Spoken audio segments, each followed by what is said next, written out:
C'est une lourde préparation pour une mission en mer de 3 jours.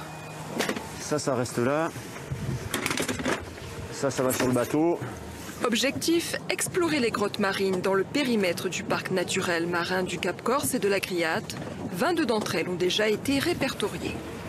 Ça, c'est le rove. Ouais. Les grottes étudiées sont totalement immergées. Il y a 2 types de grottes, des grottes semi-obscures, donc des grottes où il y a de la lumière qui pénètre, et des grottes obscures où il y a une absence de lumière. Cette mission nécessite une expertise particulière. Les responsables du parc marin du Cap Corse ont fait appel à un bureau d'études spécialisé pour ce travail.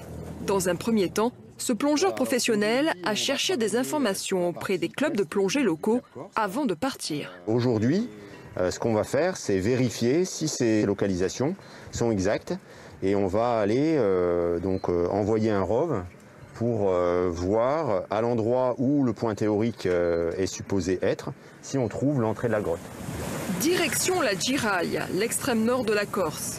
Dans ce secteur, l'équipe scientifique cherche une grotte marine à faible profondeur. Théoriquement, elle se situe à proximité de l'îlot. Mais les conditions de recherche sont défavorables, la houle complique les manœuvres.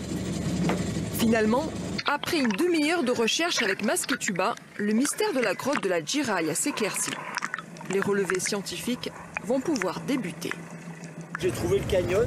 Ouais. J'ai trouvé effectivement les roches comme ça. Là. Ouais. Pour explorer la grotte, l'équipe décide d'envoyer un rove, un petit sous-marin téléguidé. Ce robot permet de faire des images et de relever les points GPS. Rove à l'eau. Parfait, tu peux lâcher. Mais après plusieurs tentatives, le sous-marin est rapatrié sur le bateau. L'entrée de la grotte est trop étroite pour lui. Quelle profondeur tu as là? 5 mètres. Combien? 5 mètres. Ce sont les plongeurs avec bouteilles qui prennent le relais. Le mélange d'air qu'ils respirent permet d'éviter la formation de bulles, ainsi les roches ne sont pas oxydées. La grotte de la Giraille est à 12 mètres de fond. C'est un petit corridor dont la superficie fluctue entre 80 et 100 mètres cubes. Un bel espace tapissé d'anémones jaunes. Cette exploration permettra d'en savoir plus.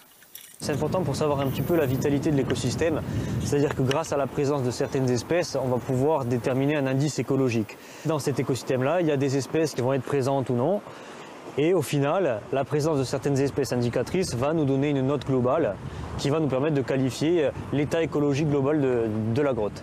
Il y a un indice aussi qui va être étudié par les scientifiques, c'est l'indice de nécrose, notamment les nécroses des gorgones. En fonction du type de nécrose, on peut avoir une indication justement sur la vitalité de ces espèces-là et on peut éventuellement faire le lien avec le changement climatique.